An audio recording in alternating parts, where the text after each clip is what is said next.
There was a house in a faraway village, a house where lived a husband and a wife. Both of them had one daughter each from their previous marriage. The wife loved her daughter a lot. She gave her new clothes to wear and never asked her to do any work. Her daughter thus became very lazy. She would sit around all day doing nothing but admiring herself. On the other hand, the wife treated her stepdaughter very poorly. Why are you sitting here? Get up and clean the house. But mother, I cleaned the house just this morning. Don't argue with me. Just do as I say. Yes, mother. The wife would make her do all the work, and yet the girl never complained. She would do the same work over and over again and never get tired. Her father watched it all. His heart ached for his daughter, but he couldn't do anything. Over time, he had become too weak and he stayed unwell. My sweet daughter, I'm so sorry. I can't give you anything. No, father, don't be sorry. You loved and cared for me all my life. It's my turn now to take care of you. I will work and earn a lot of money. This is a difficult time for us. It will be over soon. The wife was quietly listening to all of this. What did I think of it? I should send around and make her work with a wealthy family.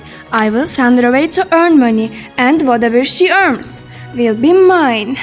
Me and my daughter will then have a life I always wanted. You are right. Your father stays ill a lot, you know, and then there are other expenses. Why don't you go out and work with a wealthy family? You can be good servant.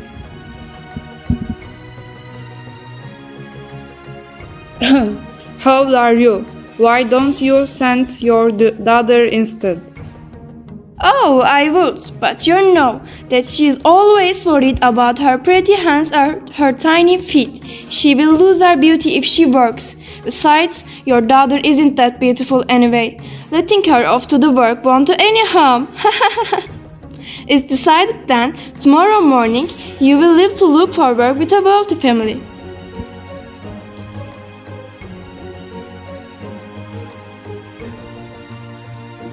Oh, what does she know about beauty? You don't have the work, Michael. No, father, I want to work. Nothing comes out of neglecting our duties. Don't worry, you have taught me well. I know one day my effort will be rewarded. Next morning, the girl was ready to leave. She would look for work with a wealthy family. Her stepmother didn't give any food or water for the journey, but the girl didn't mind.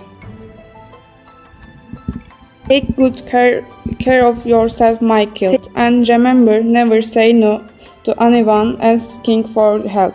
And be diligent. Whatever you do it with all your heart. Yes, I will remember that, father. And the daughter left. She walked from hill to hill, but she found nothing. She walked for days but didn't see anybody. And yet, she didn't lose hope.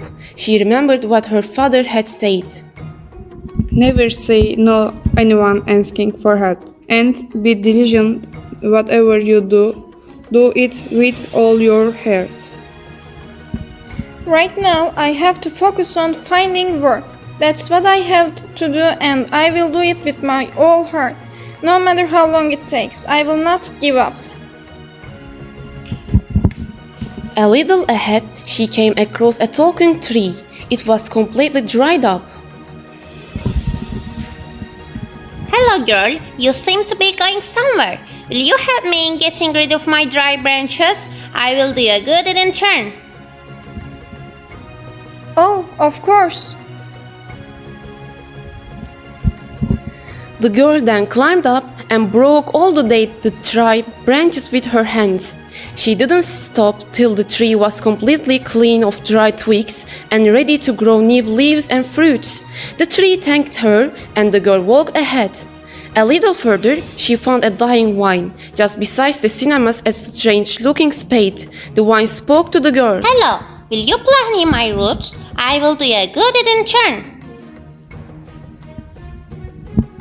The girl took the spade and began to plow. She plowed till her palms were sore.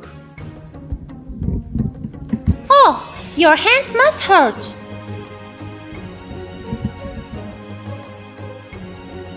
That's alright, they will heal. You're very in need and I had to help you. The vine thanked her, and the girl walked ahead. A little further, she came across a broken oar, and it called out to her. Little girl, will you clean me and make me tidy? I will do you a good deed in return. The girl saw that the oven had a lot of cracks. She thought for a while. She then brought some mud and mixed it with her feet. She then used that mud to cover all the cracks. The oven wasn't as new as ever. Thank you, but your hands and feet got dirty. That's alright, I can clean them with some water. You were in need and I had to help you. The girl then walked ahead. A little further, she came across a broken well, and it spoke to her. Oh, hello! Will you take out the stale water and make me tidy? I will do you a good in turn. The girl drove out all the stale water and scrubbed the well clean. Oh, your clothes are all ruined. Oh. That's alright, I can clean them. You were in need and I had to help you. The well thanked her, and the girl walked ahead. A little further, she heard a cute little voice. It was a dog.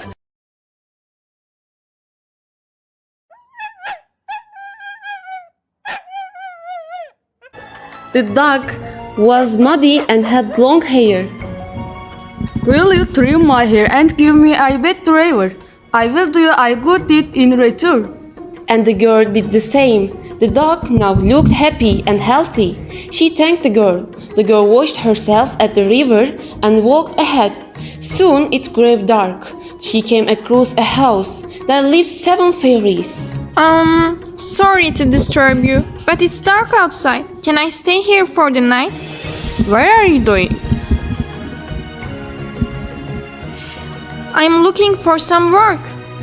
Itatsu, why don't you work hard?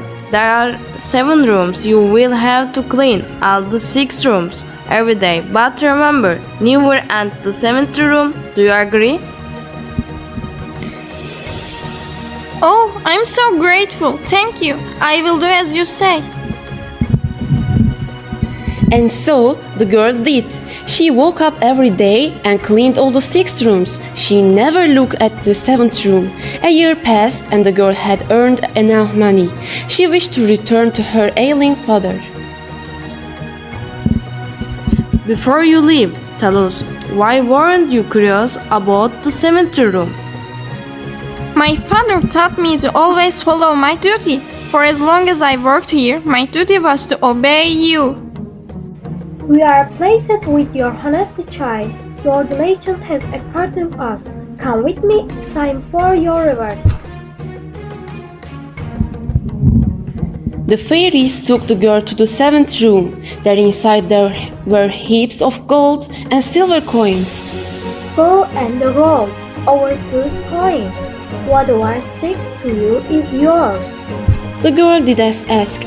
She rolled over in the hill of gold coins, and then in the heap of silver coins. She shone like a star as all the coins stuck to her. She waved goodbye to the fairies and left. On her way back, she found the dog she had bathed. The dog now had long pearls instead of hair. Come, girl. You helped me when I was in need. Come and take as many pearls as you want. The girl wrapped a string of pearls around her hands, legs, and neck. She thanked the dog and walked away. A little further, she found the well she had cleaned. Come, girl, you helped me when I was in need. Come drink water and quench your thirst. There many jugs, kept near the well for travelers. The girl took a jug, filled it with water, and drank to her heart's content. She thanked the well and walked away. A little further, she found the oven she had mended. Come, girl, you helped me when I was in need. Come at this fresh bread and cake. So the girl ate as much as she wanted and carried some for her father. She then thanked the oven and walked away. A little further, she found the wine she had plowed. Come, girl, you helped me when I was in need. Come drink this fresh wine. And so the girl drank as much as she wanted and took some for her father. She thanked the wine and walked away. A little further, she found the tree she had helped. The tree was green as ever and bore fresh pears. Come, girl, you helped me when I was in need. Come and eat these fresh pears. And so the girl ate as much as she wanted and plucked some for her father. She thanked the tree and walked away. As she returned home, she was happy to see her father. He wasn't ill anymore and was waiting for her at the door. She ran to him and hugged him tight. When the mother came, she was shocked to see the husband healthy and the daughter wealthy. She was covered from head to toe in gold and silver and much more. Ignoring the mother, the father and his daughter walked inside. The stepmother realized that her husband will not let her have anything. She immediately called out to her daughter and asked her to go look for work in a wealthy family. Listen now, you have to earn more than her. I have faith in you. She got pearls, you will get me rubies. The daughter waved goodbye and began to walk. She hadn't walked alone. When she came across a tree which was completely dried up, the tree asked her to help get rid of its dry branches in return of a good deed. Are you serious? I will not dirty my clean hands and my pretty feet for your dried branches, no matter what. And she walked ahead. A little further, she came across a dying vine which asked her to plow near her roots in return of a good deed. Under this burning sun, I will not dirty my clean hands and my pretty feet for your dying roots, no matter what. And she walked ahead. A little further, she came across a broken oven which asked her to mend it in return of a good deed. I will not dirty my clean hands and my pretty feet, no matter what. A little further, she came across a well which asked her to clean her in return for a good deed. You are a wall of water. Clean yourself. I will not dirty my pretty hands and my pretty feet, no matter what. A little further, she came across a dog who asked her to bat him in return of a good deed. But the girl ran away screaming she will not dry her clean hands and her pretty feet no matter what. A little further, she came to a house and asked if she could stay the night. It was the house of the 7 fairies. Just like before, the fairies offered her to stay there for a year and clean all the 6 rooms. But remember, do not enter the cemetery room. The girl agreed. Every day she would wake up and clean all the 6 rooms. But shortly, curiosity got better of her and she entered the 7th room. It was dark inside, and instead of gold and silver coins, there were frogs and honeybees. They stung her so bad that she was bruised all over. Without waiting for the fairies to come, the girl ran away from the house. On her way back, she found the dog covered in pearls. She ran behind him to grab a few strings, but the dog was gone. A little further, she found the well she had refused to clean. As she bent down to get a drink of water, the water slipped further down to go out of her reach. A little further, she found the oven she had refused to mend. There was fresh bread and cake near it, but when the girl tried to touch the bread, it burned her hands. A little further, she found the wine she had refused to plow. She was very thirsty, but the wine didn't let her have a drink. A little further, she found the tree she had refused to help. It was full of green leaves and fresh pears, but as she tried to reach the pears, the tree grew taller to go out of her reach. The girl then walked away. Back home, her mother was standing at the door hoping to see gold and rubies, but her daughter returned covered in bruises with her clothes all dirty.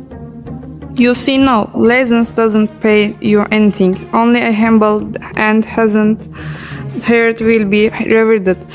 You have no place in the house anymore, you must love.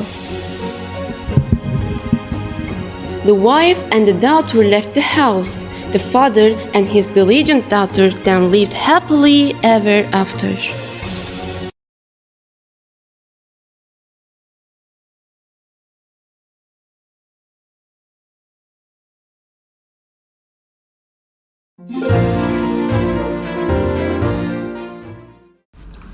Nobody in the whole world knows as many stories as the Sandman.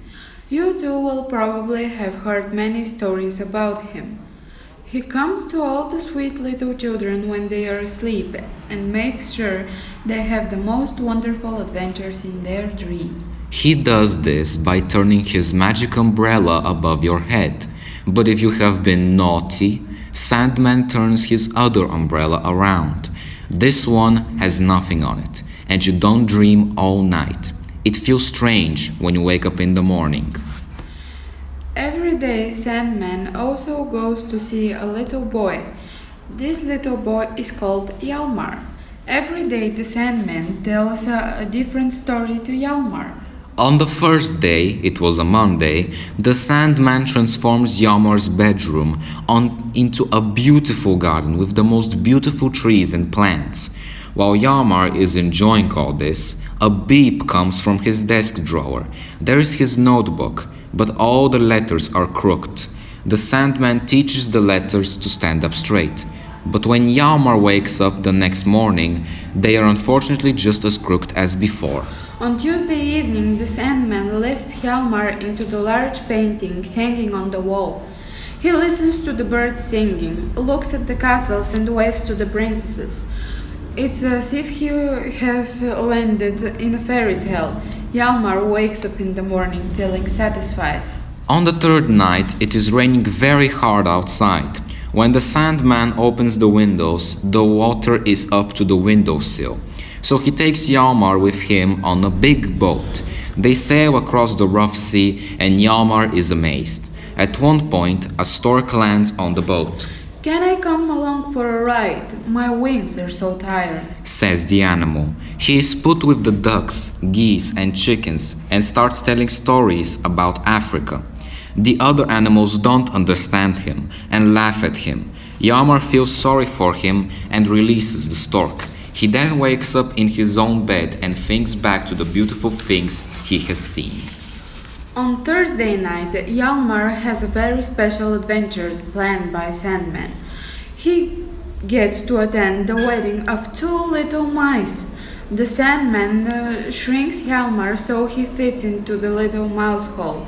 Here, Hjalmar experiences the most beautiful wedding he has ever been to. For dessert, there is a pie with the names of the bride and groom. Hjalmar has never seen anything so special. The following night, the Sandman tells the story of how grown-ups who have done something wrong often ask him if he can't give them nicer dreams. They would like to pay for this, but the Sandman is not for sale. Afterwards, Hjalmar is taken to a wedding once again by the Sandman. This time, his sister's two dolls are getting married. Hjalmar has seen this before, but it's still a nice wedding to attend. On Saturdays, Hjalmar looks forward to the visit of the Sandman. But today, the Sandman has no time for a story. He tells us that the whole world needs cleaning because tomorrow is Sunday. Most of the work is done by cleaning all the stars. Then the portrait of Hjalmar's great-grandfather interferes with the visit. He thinks that the Sandman shouldn't tell his great-grandson nonsense. Stars can be polished, can they? Hjalmar wakes up a bit confused. On the seventh night, the Sandman has thought of something special for Hjalmar. I want to show you my brother. he says. He is also called the Sandman, but he only knows two stories. One of them is the most beautiful story in the world, and the other is the most horrible story there is. The Sandman lifts up Yamar and points to his brother. People also call him Dead, but he is not as scary as he is sometimes described. Yamar looks and sees that Death is wearing a beautiful velvet cape and is riding a horse. Death wants to see everyone's report cards. If your report is good, you can get on the horse and hear the wonderful story. If your report is bad, you have to ride in the back and listen to the horrible story. Yamar thinks for a moment and then says, I am not afraid of death. You don't have to be afraid, dear boy. Just make sure you have a good report card, answers the Sandman.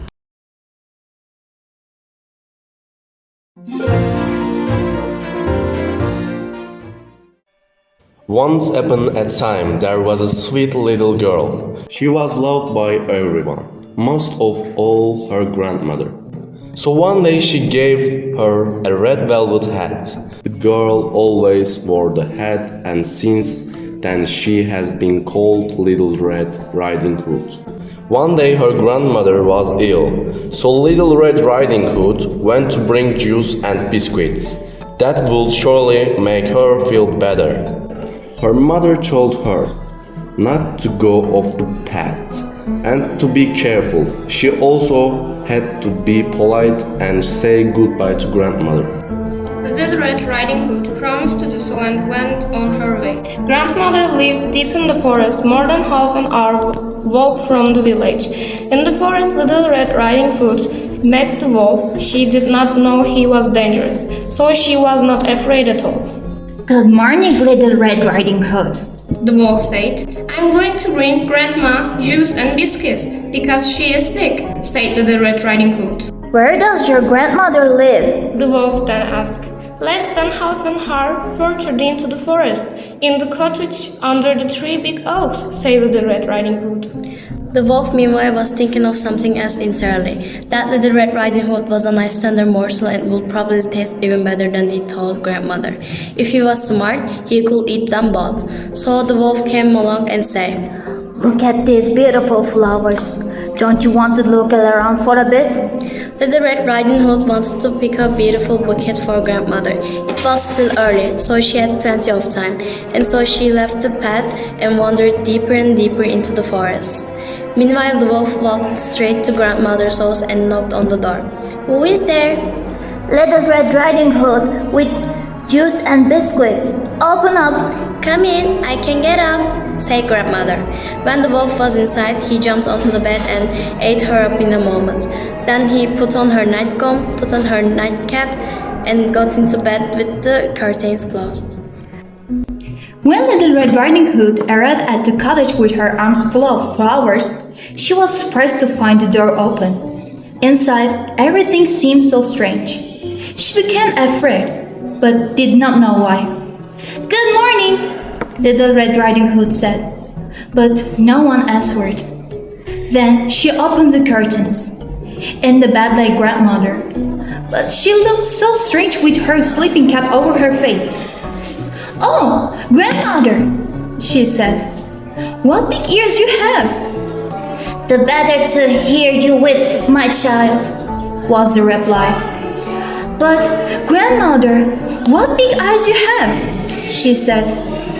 The better to see you with, my dear. But, grandmother, what large hands you have! The better to hug you with. Oh, but, grandmother, what a terrible big mouth you have! The better to eat you with. The wolf jumped out of bed and swallowed up Little Red Riding Hood. With his belly so full, he slept soundly and snored like a king. A hunter came by. He thought, that old woman is snoring very loudly. I'll go and have a look. He saw the wolf and said, So here you are, you old sinner. I've been looking for you for so long. He wanted to shoot the wolf with his rifle, but suddenly realized that the wolf might have eaten the grandmother. Who knows, he might be able to save her. He cut open the belly of sleeping wolf with a pair of scissors and immediately saw a red cap. The girl jumped out and cried. I was so afraid in the wolf's belly. It was so dark there. And after that, the aged grandmother came out alive also, but hardly able to breathe. Then the hunter filled the wolf's belly with stones. When the wolf woke up, he wanted to run away, but stones stopped him. He fell to the ground and never woke up again. The hunter, grandmother, and Little Red Riding Hood were happy. The hunter took the wolf's fur home. Grandmother drank the juice, ate all the biscuits, and soon felt a lot better. And Little Red Riding Hood said to herself, I will never leave the forest path again for as long as I live, and I will always listen to my mother.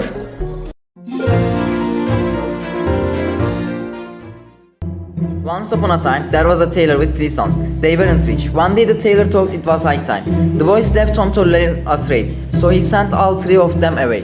The oldest son was apprenticed a furniture maker. Boy said to the teacher, I thank you for your enthusiasm for the trade. You can do it yourself now.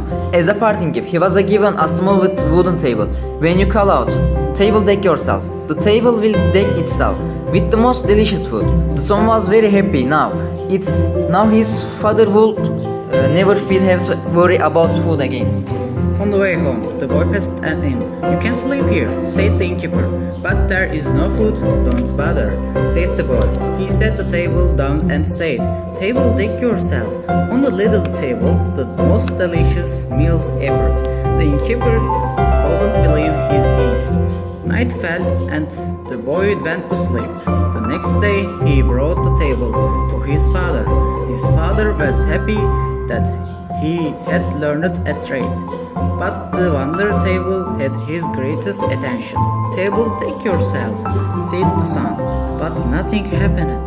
The son didn't understand what was going on. The second son was apprenticed as a miller. When his apprenticeship was over, he was rewarded for his hard work with a donkey, but it was not just any donkey. The donkey opened hearing. Donkey strange. All 3 gold coins sprung under its tail. The boy got on the donkey to go home. No, his father never had to work again.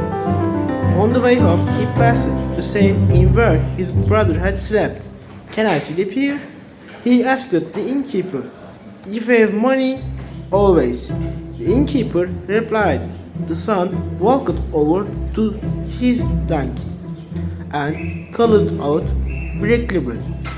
He couched the coins in a pouch. The innkeeper, who happened to see it, was dumbfounded. The next day, the son continued on his donkey on his way to his father.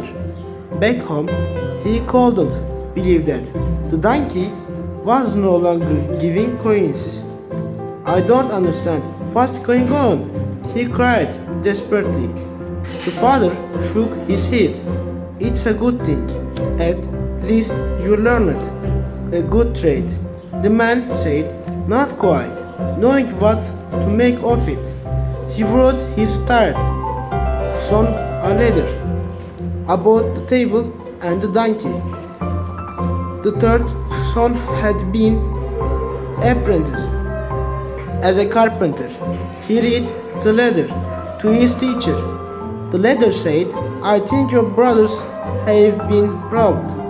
He gave the son a bag with a club. Take this gift from me as a thank you for all your hard work. If you call out cudgel in the sack, the bat will give whoever deserves it a good beating. On his way home, the son passed by the inn, where his brothers had also spent the night. He asked the innkeeper if he had anything to eat. Yes, replied the innkeeper, you can eat as much as you want, whenever you want, whenever you want. And the son heard the innkeeper in the kitchen shout, Table, deck yourself. Within a second, there was a hot meal on the table. That's wonderful, said the boy. I've never seen someone do it that fast. But I have an even greater miracle here. And he pointed the bag. The innkeeper asked what it was, but the son refused to tell him. That night the innkeeper snuck into his room just as the son had expected. cuddling sack, cried the son, and the innkeeper received the biggest beating he had ever had. Give me back my brothers. Table and donkey, the son spoke, or the beating will last forever. And that is how the son arrived at his father's house with an extraordinary table and an extraordinary donkey, and his father never had to work again, and all four lived happily ever after.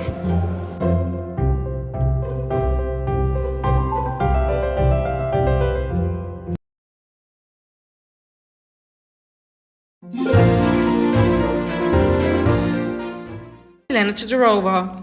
There once was an old donkey who was tired of working for a miller every day. No matter how hard the donkey worked, the miller never thought it was good enough. So the donkey ran away. He had thought that with his great brass sounds, he could earn a lot of money as a town musician. So he packed his things and set off to Bremen. On the way, the donkey met an old dog. The dog told the donkey that it had to flee from its old owner. The owner had decided to put it in the dog shelter because he was too old to take care of him anymore. Come with me to Bremen, said the donkey to the dog. You'll be able to bark the stars from the sky. With my beautiful barking, we shall make good money there. Besides, it's more fun to go on an adventure with you. The dog decided to go with the donkey to Bremen to make music. Not long after, the donkey and the dog came across an old cat. The cat was no longer happy in its old owner's house. She only wanted me to catch mice for her, said the cat, but I haven't been very successful lately. I'm getting older by the day. The cat liked the idea of musical adventure in Bremen. His vocal cords were so fine. So the donkey and the dog decided that the cat could come along and make music with them. A little later, an old rooster crossed their path. The rooster became too troublesome for his old surroundings, and something terrible threatened to happen to him if he stayed there. His cackling drove people crazy, and they wanted him to shut up. He decided to escape all of this, and has been wandering around on his own ever since. Joining the Bremen town musicians was music to his ears. Fortunately, the donkey, the dog and the cat thought so too, and so the cocklet joined them as the fourth musician. The four animals have been on the road all day and it was getting night. They were so tired. The way to Bremen seemed longer than they thought. There, they saw a light shining in the distance. Maybe there's a house there, said the donkey. Maybe we could eat something there and sleep in exchange for some cheerful music, said the dog hopefully. And so they went on their way to the house. They looked through the windows and saw that the horror. The house was getting robbed. The donkey came up with a plan. Let's scare the hell out of those villains, he said bravely. They're probably on the run. Let's all stand on each other and sing very loudly. They'll probably run off soon. No sooner said than done. The thieves were frightened by the deafening noises and rushed out of the house. The donkey, the dog, the cat and the rooster all enjoyed their meal and realized that they were too tired from the journey. They'll find a nice spot in the house to sleep. Further on, the robbers were thinking about what happened to them. They saw in the distance that the light in the cottage was extinguished. The leader of the robber decided to take a look. Once he had entered the house, he looked straight into the cat's eyes. Now you should know that cat's eyes light up in the dark. The cat jumped up and scratched the robbers in the face. The cat didn't know what hit it and ran. On the way to the door, the dog bit him in the shin, and the cat kicked him. In the garden, the rooster crackled so hard that the robber ran off scared. The leader told the robbers that this house was haunted, so they never ever returned there. The Bremen town musicians really enjoyed living in the house, so they decided that they did not need to travel to Bremen anymore. They loved it here and stayed.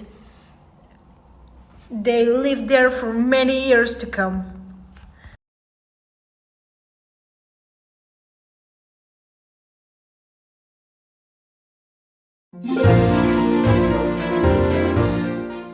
There was an emperor who loved new clothes so much that he spent all his money on them. His favorite thing was to show off his new clothes. One day, two swindlers came to the palace. They said they were weavers and could make a special invisible fabric. Stupid and dishonest people could not see the fabric. The emperor thought it a great idea to buy this fabric. In this way, he would discover which of his subjects were dishonest or stupid. He gave the swindlers a lot of money and they started weaving. They ordered the most beautiful fabrics and pretended to work very hard. But in fact, they put all the money in their own pockets and made nothing at all.